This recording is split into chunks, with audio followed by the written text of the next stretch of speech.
자, 우리 하나님의 말씀 함께 보겠습니다. 야고보서 4장 3절의 말씀입니다. 야고보서 4장 3절의 말씀 우리가 함께 합독해 보겠습니다. 구하여도 받지 못함은 정욕으로 쓰려고 잘못 구하기 때문이라. 아멘. 저는 오늘 이 야고보서 4장 3절의 말씀을 가지고 무엇이 나의 기도를 방해하는가, 무엇이 나의 기도를 방해하는가, 이러한 제목으로 하나님의 은혜를 나누겠습니다. 사실 예수 믿는 사람들의 가장 큰 특권이라고 한다면 바로 우리는 하나님께 기도할 수 있다는 것입니다. 기도할 수 있습니다. 그리고 우리는 이 기도를 통하여 하나님과의 소통이 가능하고 기도를 통한 응답 또한 가능하다는 것을 우리가 잘 알고 있습니다. 그런데 우리가 신앙생활을 오랫동안 하다 보면 기도를 하는데 이 기도가 응답이 될 때가 있고 또 응답이 안 될 때도 있습니다. 우리가 자꾸 기도가 응답이 잘 되면 좋아요, 기뻐요, 행복합니다. 그런데 우리 기도가 응답이 탁 안 되면 실망스럽습니다. 그리고 낙담이 돼요. 왜 나의 기도가 응답되지 않을까? 왜 나의 기도가 하나님께 상달되지 않을까? 저거 자꾸 깜빡거리면 그냥 꺼주세요. 저기 리모컨이 있습니다. TV 리모컨 가지고 저기 거를 요걸 끄시면 안 되는데 저걸 꺼주셔야 됩니다. 자, 해서 우리가 기도의 이 응답 때문에 좋기도 했다가 또 실망도 했다가 하다가 나중에는 신앙생활하면서 복불복인가? 어떨 때는 되고 어떨 때는 안 되고 도대체 내 기도가 응답이 될 때도 있는가 반면 또 왜 응답이 안 될 때가 있는가 고민하게 됩니다. 그런데 이 성경은 우리에게 분명하게 말씀해주고 있는 것이 기도의 응답이 안 되는 이유가 분명히 있다는 것입니다. 분명히 있습니다. 기도의 응답이 안 되는 이유가 무엇인가? 오늘 말씀을 보면 구하여도 받지 못함은 정욕으로 쓰려고 잘못 구하기 때문이라 이렇게 말씀을 합니다. 그래서 이 야고보서, 오늘 우리가 읽는 이 야고보서는 이 야고보라는 사람이 썼습니다. 그런데 이 야고보가 성경에는 많이 나옵니다. 예수님의 제자 중에도 야고보가 있었는데 이 야고보 중에 큰 야고보도 있고 작은 야고보도 있습니다. 그리고 예수님의 형제도 야고보가 있었어요. 그런데 이 야고보서는 누가 썼냐? 예수님의 형제 야고보가 썼어요. 예수님의 형제 야고보가 이 야고보서를 썼습니다. 이 예수님의 형제 야고보는 당시에 예루살렘 교회의 큰 직분을 감당하기도 했고 그리고 가장 먼저 순교한 어떠한 사람으로도 알려져 있습니다. 스데반이 제일 먼저 집사로는 순교했지만 집사가 아닌 어떤 교회 리더로서 야고보도 순교를 했다고 이렇게 알려져 있는데요. 그런데 이 야고보, 예수님의 형제 야고보, 이 야고보가 우리에게 막 강하게 얘기하는 것이 기도를 하는데 응답을 받지 못할 때가 있다. 그런데 구하여도 받지 못하는 그 이유가 정욕으로 쓰려고 잘못 구하기 때문이다 라고 이렇게 이야기를 하고 있는 것입니다.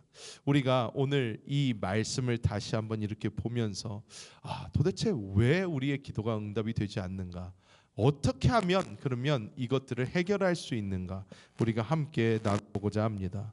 첫 번째로 우리가 이 정욕이라는 것 때문에 우리 기도가 응답되지 않는다고 야고보서 4장 3절은 분명하게 이야기하고 있습니다. 여기서 이 정욕이라는 이 단어를 보면요, 이 단어가 헬라어 그리스어로 헤도네 라는 단어가 사용이 되었습니다. 이 헤도네라는 이 단어의 뜻은 무엇이냐면 자기 자신을 중심에 두고 기도하는 마음의 태도를 의미합니다. 우리가 정욕 그러면 뭔가 죄악, 더러운 것 이런 것을 생각을 하는데 그것이 아니라 이 헤도네라는 단어의 분명한 뜻을 살펴보면 어떠한 뜻인가? 내가 기도를 하는데 기도의 중심이 누가 되나? 자기 자신이 된다는 거예요. 자기 자신을 중심으로 두고 기도하는 이 마음의 태도, 이것이 바로 정욕이다, 이런 식으로 이야기를 합니다. 이것을 그러면 이해하기 조금 쉽게 설명을 해보면, 이것이 무엇이냐면 기도할 때 내가 나를 위해서 내가 중심이 되어서 나 중심으로 해서 기도할 때는 이것이 정욕적 기도가 된다는 것입니다. 다 그런 거 아닌가? 사람이 다 자기가 필요한 것을 기도하는 것 아닌가? 자기가 원하는 것을 기도하는 게 아닌가 하는데, 그런데 이 사도 요한도 우리에게 경고하는 것이 있습니다. 요한일서 2장 16절 우리가 함께 읽어봅니다. 이는 세상에 있는 모든 것이 육신의 정욕과 안목의 정욕과 이생의 자랑이니 다 아버지께로부터 온 것이 아니요 세상으로부터 온 것이라, 이렇게 말씀을 합니다. 이 세상은 우리를 자꾸 속여요. 어떻게 속이냐? 이 세상은 우리에게 이 중심을 무엇에 둘 것인가에 대해서 자꾸 다른 기준을 줍니다. 돈, 명예 이런 것에 관심을 갖게 해요. 그래서 그것에 내 중심을 두게 합니다. 인생의 목표가 그렇게 탁 하고 정해져 버리면요, 여러분 이것이 흔들릴 때마다 인생이 송두리째 흔들려 버립니다. 인생이 송두리째 흔들려 버려요. 자, 여기 계신 분들 정말로 신앙생활 오래 하신 분들도 있고, 그리고 인생을 오래 살아보신 분들 계십니다. 근데 지금까지 여러분 인생을 살면서 여러분 어떻습니까? 날마다 평탄하십니까? 돈이 날마다 넘치십니까? 날마다 여러분이 생각했던 세상적 기준이 날마다 여러분 생각만큼 그렇게 됩니까? 사실 그렇지 않아요. 우리가 삶을 살아보면 돈이 많을 때도 있고 적을 때도 있습니다. 또 내가 어떠한 기준, 건강을 기준으로 삼는 사람도 있어요. 그러면 내가 건강할 때도 있고 또 건강하지 못할 때도 있어요. 그런데 이 모든 것이 내가 세상에서 주는 어떠한 기준을 딱 삼고 그 기준을 따라가는데, 그 기준 자체가 이 세상이 주는 기준이면 어떻게 되냐? 이것이 흔들릴 때 나의 삶조차 완전히 망가져 버린다는 것입니다.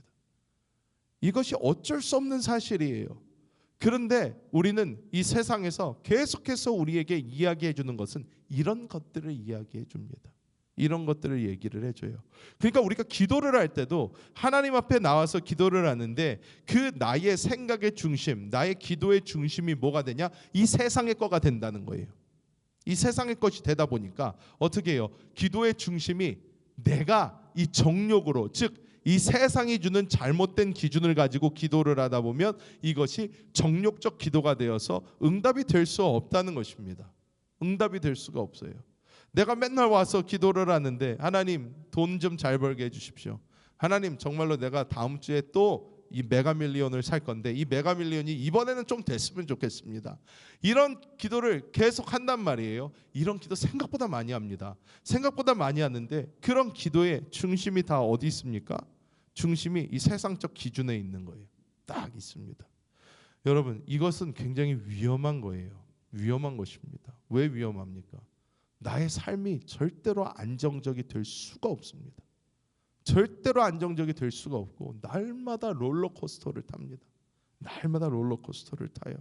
우리가 이 기도를 할 때도 계속해서 하나님께 기도를 한다고 하면서 나의 이 세상적 잘못된 기준을 놓고 기도를 하다 보니까 이것이 정욕의 기도가 되고 얻어 걸릴 때도 있을 수도 있지만, 그런데 이런 기도는 기도의 응답이 없다라고 성경은 정확하게 이야기하고 있어요.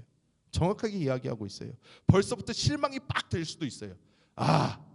글렀네. 난 진짜로 하나님한테 좀 이런 것 좀 해보고 싶은데. 그런데 여러분 우리가 생각해야 되는 것은 하나님이 원하시는 방향이 아니라는 거예요. 자, 그런데 우리가 잘 아는 이전에 믿음의 선배 중 조지 뮬러라는 분이 있습니다. 이 조지 뮬러라는 이 분은 고아의 아버지로 유명을 해요. 고아원을 운영을 하면서 정말로 많은 고아들을 돌봤어요. 그런데 이분이 유명한 이유 중에 하나가 뭐였냐면 이 고아원을 운영을 하면서 자기가 기도의 제목이 있을 때마다 노트에다가 기도의 제목을 다 썼어요. 기도의 제목을 다 썼는데 이분이 유명한 이유가 그것이 기록으로 남아 있는데 이분이 응답받은 기도의 제목이 5만 건이 넘어요. 5만 건이 넘고, 그리고 이분이 그 중에 5만 개 중에 3만 개는 그날 right away 기도의 응답을 받았거나 아니면 그 하루 해가 지기 전에 기도의 응답을 받았어요. 이 5만 개 중에 3만 개는 얼마나 대단합니까? 그런데 이분이 이야기하는 게 있어요. 뭐냐면 이분은요, 고아원을 이 브리스톨이라는 이 영국에 세우고 거기에서 고아들을 돌보는데, 이 분은 보통 그런 고아원을 운영을 하면 돈이 많이 듭니다. 돈이 많이 드는데 이것을 자기가 돌아다니면서 어떤 후원을 받지를 않았어요. 후원을 받지를 않고 이분은 뭐 했냐? 기도했어요. 기도를 했는데 이분은 이런 식으로 이야기를 합니다. 나는 결코 나의 정욕을 위해 하나님께 기도하지 않는다. 하나님 뜻에 합당한 기도만이 응답된다. 이렇게 이야기를 하면서 자기의 욕망이 아닌 하나님의 뜻과 하나님의 영광에 중심을 맞추고 오직 고아들의 필요를 위해서 기도를 했어요. 그리고 우리가 유명한 얘기들이 그래서 너무너무나 많아요. 이 고아들 먹을 음식이 없어서 음식이 다 떨어졌습니다. 원장님 그러는데 이 교주 물려가 잠깐만 기다리세요. 기도하고 오겠습니다. 기도 끝나고 밖에 나왔더니 똑똑똑 밖에 보니까 눈길에 마차가 미끄러져 가지고 뭐 빵이 오고 우유가 오고 하는 거 우리가 다 한 번씩 들어본 간증입니다. 이 분이 오직 하나님의 영광을 앞에 두고 자신의 어떤 유익을 위한 것이 아니라 하나님의 영광을 그 가운데 두고 기도했을 때에 이분은 이 5만 건의 기도의 응답을 받을 뿐만 아니라 3만 건이 다 기도하는 즉시 이루어지는 놀라운 역사가 이루어졌다는 것입니다. 그래서 우리는 기도할 때마다 이 질문을 사실 던져봐야 되는데, 나는 과연 하나님의 뜻을 이루고자 내가 기도를 하는가, 아니면 내 뜻을 이루기 위해서 내가 기도를 하는가, 우리가 살펴보고 질문해보고 우리는 기도할 때마다 자신을 돌아봐야 될 줄 믿습니다. 그리고 이 정욕이 가진 것 중에 그 나쁜 것이 무엇이냐면, 우리가 우리의 정욕대로 이 세상의 기준을 놓고 기도를 할 때에 이것은 우리의 영을 메마르게 한다는 거예요. 우리의 영혼을 메마르게 만들어 버립니다. 로마서 8장 13절 말씀 우리가 함께 읽어봅니다. 너희가 육신대로 살면 반드시 죽을 것이로되 영으로서 몸의 행실을 죽이면 살리니, 이렇게 이야기합니다. 여러분, 우리는 영적인 존재입니다. 영적인 존재. 사람들은요, 우리가 동물인 줄 알아요. 동물은요, 사람과 굉장히 다릅니다. 여러분이 멍멍이를 키워보셔도 아시고요, 다른 동물을 키워보셔도 잘 먹여주고 잘 재워주고 그리고 머리 몇 번 쓰다듬어주면요, 얘네는 해피해요. 더 이상 뭐가 필요가 없어요. 그런데 우리 사람은요, 그렇지가 않아요. 우리 의식주가 다 해결이 되고 우리가 심지어 옆에 사랑하는 사람이 있고 우리 주변에 필요한 모든 것이 다 있다고 해도요, 사람은요 행복하지가 않아요. 사람은 행복하지가 않아요. 여러분, 우리가 이것을 누구보다 더 잘할 수 있는 것이 무엇이냐? 연예인들, 자살하는 연예인들 보면요, 이것이 나와요. 이 연예인들 보면 어때요? 돈 많아요. 명예, 사람들의 인기 많았어요. 얼굴도 잘생겼어요. 부족한 거 하나 없어 보여요. 근데 이 사람들이요, 세상을 그냥 훌쩍훌쩍 떠버려요. 왜 그렇습니까? 왜 그렇습니까? 뭐가 부족해서요? 우리가 볼 때는 저 정도면 그냥 행복하게 살 수 있을 것 같은데 왜 저 사람들은 저렇게 세상을 뜰까? 사람은 영적인 존재이기 때문에 이 영적인 만족 없이는 절대로 행복할 수 없습니다. 절대로 행복할 수 없어요. 여기서 이 로마서 8장 13절에 나오는 이 육신대로 살면 반드시 죽는다라는 헬라어 이 육신 사르크스인데, 이 사르크스라는 것은 물질적 몸을 의미하는 것을 넘어서 하나님 없이 자기를 중심으로 살아가려는 타락한 본성 그 자체를 가리킵니다. 우리는 우리의 육신대로 살려고 하면 할수록 이 세상이 이야기하는 어떠한 방향대로 살면 살수록 어떻게 되나, 우리의 영혼은 메말라져 갑니다. 우리는 점점 메말라져 가요. 우리 대한민국에서 이런 얘기를 참 많이 합니다. 이거는 대한민국의 법적으로 아주 룰적으로 모든 사람들이 약간 동의하는 거예요. 일단 좋은 학교를 나와야 된다. 두 번째, 좋은 직장에 들어가야 된다. 세 번째, 좋은 사람을 만나 결혼해야 된다. 이 세 가지가 되면 행복하다라고 사람들이 보통 얘기를 합니다. 그렇잖아요? 이것에 막 의의를 제기하고 아니다, 이런 사람 제가 본 적이 별로 없어요. 그런데 그래서 사람들이요, 생각을 어떻게 하는지 아십니까? 나는 좋은 학교를 못 갔기 때문에 행복하지 않나 보다. 심지어 좋은 직장에 다니고 좋은 아내를 만나도 그렇게 생각을 해요. 행복하지 않으면. 어떤 사람은 좋은 학교 좋은 직장까지 나왔는데 내가 배우자를 잘못 만나서 내 인생이 이렇게 꼬였다 하는 사람들도 많습니다. 1, 2, 3 중에 모든 것을 다 갖췄는데도 행복하지 않는 사람들은 이 세상에 흘러 넘칩니다. 넘쳐요. 우리가 우리의 이 세상적 관점을 놓고 이것이 맞다고 생각하고 이것만 되면 될 거야, 저것만 되면 될 거야 하면서 우리가 사는데, 우리가 아무리 이 세상 것을 붙잡으려고 하고 이 세상 것 목표를 맞춰보려고 해도 여러분 우리는 세상에서 절대로 만족할 수 없습니다. 그래서 사도 바울은 로마서 13장 14절에 이렇게 이야기를 합니다. 함께 합독해 볼까요?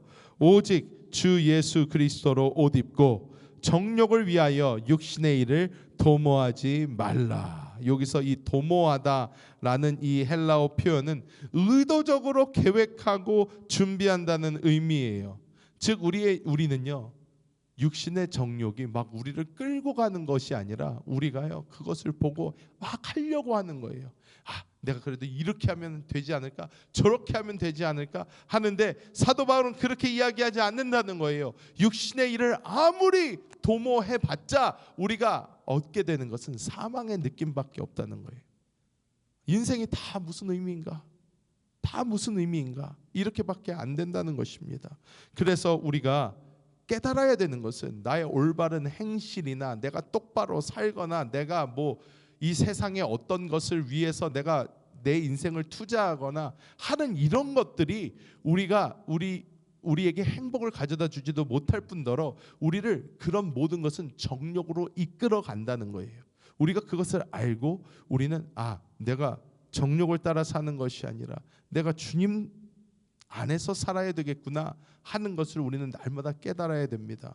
여러분 잘 아시는 존 웨슬리가 있습니다. 이 존 웨슬리, 우리 감리교회 창시자로 아주 유명하신 분입니다. 이 존 웨슬리가 18세기 이 분이 되게 이 경건한 생활을 해왔어요. 경건한 생활을 합니다. 그런데 이 경건한 생활을 하시던 존 웨슬리가 이런 고백을 합니다. 뭐라고 고백을 하냐면, 나는 규칙적으로 기도하고 금식하고 가난한 자를 돕고 설교도 했지만 내 안에는 하나님의 생명이 없었습니다. 왜냐하면 나는 여전히 나 자신을 위해 살고 있었기 때문입니다. 이렇게 고백을 합니다. 이것이 무엇이냐? 존 웨슬리는요 열심히 살았어요. 그리고 자기가 생각할 때 좋은 크리스찬의 어떤 삶을 살았어요. 불쌍한 사람들 도와주고요, 그들을 위해서 기도해주고요, 설교하고 금식도 하고 기도도 열심히 하고 크리스찬으로서 모범적인 어떠한 삶을 살았다고 느꼈는데, 이 존 웨슬리가 깨달은 게 뭐냐?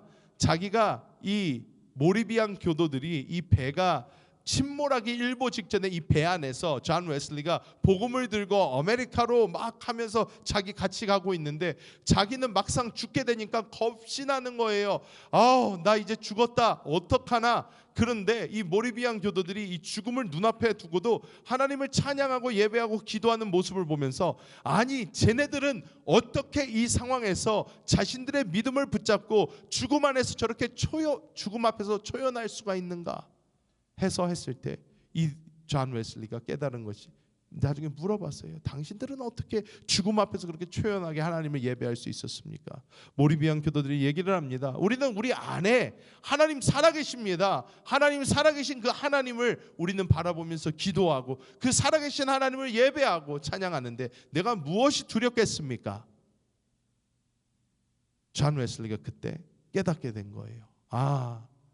이런 종교적인 어떠한 행위, 모습이 중요한 것이 아니라 내 안에 살아계신 그 주님, 내 안에 계신 그 하나님을 따라가는 그 삶, 그것이 정말 중요한 것이고, 내가 이 주님을 따라 살지 않는 모든 이 외의 삶은 결국 아무리 종교적인 옷을 입었다고 해도 나를 위해서 사는 거다라고 정확하게 깨달았다는 것입니다. 여러분, 우리는 우리 안에 계신 주님께 우리를 내어드리고 순복하고 이 주님을 따라가는 그 삶을 살아가야 될 줄 믿습니다. 그렇다면 우리가 기도에 응답받는 이 삶은 어떤 삶일까요? 주 예수로 옷 입는 그 삶만이 우리가 승리하는 삶인 줄 믿습니다. 로마서 13장 14절 말씀 함께 읽어볼까요? 다시 한번. 오직 주 예수 그리스도로 옷 입고 정욕을 위하여 육신의 일을 도모하지 말라, 이렇게 이야기합니다. 여기서 주 예수 그리스도로 옷 입다라는 이 엔두오라는 헬라어 이 단어는 외적인 이제 옷을 이렇게 걸치다라는 뜻이 아니라 그분의 인격, 생명 온전히 덧입는다는 거예요. 예수님의 인격과 예수님의 생명을 온전히 내가 내 안에 가지고 살아간다는 것입니다. 우리는 그리스도를 옷 입는 이 삶이 바로 영으로 사는 삶이다, 이렇게 이야기를 할 수 있어요. 해서 우리는 날마다 우리의 삶에서 어려움을 당하고 우리의 삶에서 어떤 일이 있을 때마다 어떻게 주 예수하고 부르고 우리 영 안에 계신 주님을 바라보고 그 주님을 마음으로 접촉하고 성령의 인도를 따라가는 그 삶을 우리가 함께 살아야 될 줄 믿습니다. 갈라디아서 5장 16절 말씀 우리가 함께 합독합니다. 내가 이르노니 너희는 성령을 따라 행하라. 그리하면 육체의 욕심을 이루지 아니하리라. 아멘. 여기서 성령을 따라 행하라 라는 이 단어가 써져 있어요. 따라 행하다, 이 헬라어 단어를 보면 페리파테이테라는 단어를 사용을 했는데 이 단어가 가진 뜻은 무엇인가? 함께 걸어가다, 지속적으로 동행하다라는 뜻이에요.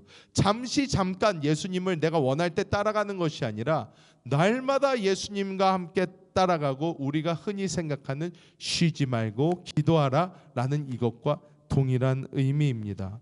여러분, 우리는 이것이 한순간만 있다가 없어지는 것이 아니라 지속해서 계속적으로 주님과 함께하고 동행하는 그러한 삶이 되어야 우리는 우리의 삶 가운데서 늘 예수 그리스도를 체험하며 나아가게 되는 줄 믿습니다. 여러분, 중국의 선교사로 유명한 사람 중에 하나가 허드슨 테일러라는 분입니다. 이 허드슨 테일러가 한 이 말씀이 있는데 우리 함께 읽어볼까요? 나는 더 이상 노력하지 않겠다. 내 안에 계신 그리스도가 살아계시기 때문이다. 나는 그분 안에 거하고 그분은 내 안에 거하신다. 이것이 곧 승리의 삶이다. 허드슨 테일러. 그리고 우리가 정말로 예수를 잘 믿고자 하는 이 모든 사람들은요, 늘 이 딜레마가 있어요. 어떻게 내가 정말로 좀 예수를 잘 믿을 수 있을까? 어떻게 하나님이 기뻐하시는 삶 살 수 있을까? 늘 딜레마가 있는데 이 딜레마를 이 허드슨 테일러도 가진 거예요. 그런데 이 허드슨 테일러가 나중에 막 좌절을 해버립니다. 내가 아무리 거룩하게 살아보려고 하고 내가 아무리 잘 살아보려고 해도 안 되는 거예요. 그런데 그 순간 어떤 한 이 동역자의 편지를 받는데 그 편지에서 그리스도가 당신 안에 살아계시다라는 이것에 허드슨 테일러가 갑자기 이 깨달음을 얻은 거예요. 맞다. 내가 하는 게 아닌데 아직도 내가 하려고 했구나. 난 더 이상 노력하지 않겠다 하는 거예요. 내가 하는 것이 아니라 내 안에 주님께서 하시고 그분이 살아계시기 때문에 그분이 나를 주장하신다 해서 이분은 이후로 그리스도를 옷 입은 사람으로서 수천 명의 중국인들을 주님께로 이끌고 하나님께 사용받은 귀한 사역을 한 줄 믿습니다. 말씀을 맺도록 합니다. 여러분, 오늘도 목사님 결론은 또 주님과 그냥 함께 사는 것입니까? 할 수 있어요. 자, 그런데 우리는 우리한테 필요가 있잖아요. 우리가 와서 하나님께 드리는 기도의 제목들이 있잖아요. 그런데 이런 설교를 들을 때마다 많은 분들이 이 죄책감에 빠집니다. 나는 또 이렇게 했나? 내가 잘못하나? 근데 여러분, 이것은 죄책감에 빠지라는 것이 아닙니다. 이것은 무엇이냐면요, 우리가 하나님을요 조금 더 하나님을 믿을 필요가 있다는 거예요. 이것은 무슨 말이냐면 하나님이 나를 얼마나 사랑하시는지 여러분이 조금만 더 깨달으면요, 여러분은 하나님을 더 믿고 의지할 수 있게 됩니다. 우리가 이렇게 기도의 제목에 매달리는 것보다 내가 나 중심으로 아니면 세상이 주는 어떤 관점 중심으로 사는 것이 아니라 내가 하나님이 주시는 관점 중심으로, 하나님 중심으로, 예수 그리스도 중심으로 내가 살아가겠다 하는 이것이 나의 현재의 지금 삶에 무슨 도움이 되는가 라고 생각할 수가 있어요. 지금 당장 나에게 건강이 필요하고, 지금 당장 나에게 물질이 필요하고, 지금 당장 나에게 이루어져야 될 것들이 있는데 이것들에 도대체 내가 예수로 사는 삶이 무슨 도움이 될까 할 수 있습니다. 그런데 주님께서 말씀해 주시는 것은요, 굉장히 놀라워요. 무엇이냐면 그분은 우리의 가장 좋으신 아버지라는 거예요. 그분은 가장 좋으신 아버지세요. 그래서 우리가 그분으로 살고 그분 중심대로 가고 우리가 그분을 의지하면서 살아가는 그 삶을 살아갈 때 제일 먼저 첫 번째로 우리의 마음이요, 평안을 얻고요, 우리의 마음이 편해져요. 우리 마음이 일단 편해집니다.